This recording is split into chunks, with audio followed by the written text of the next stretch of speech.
Hi guys, तो आज Saturday है। सैटरडे इवनिंग हमारे घर पे कुछ गेस्ट आए हुए हैं, तो उनकी खातिरदारी में सब लगे हुए हैं।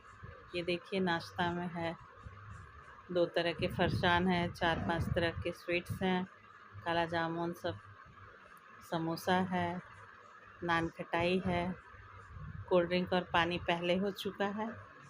अब लास्ट में एक बार चाय कॉफ़ी होगा।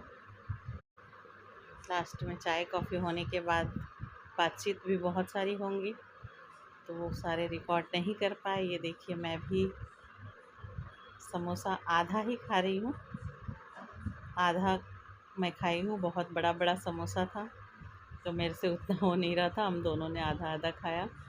और मुझे काला जामुन बहुत पसंद है, तो मैं काला जामुन खा रही हूँ एक। उन लोगों ने भी एक एक ही खाया, बहुत ज़्यादा मीठा पसंद नहीं है उन लोगों को। तो एंजॉय कीजिए सैटरडे इवनिंग। Bye bye.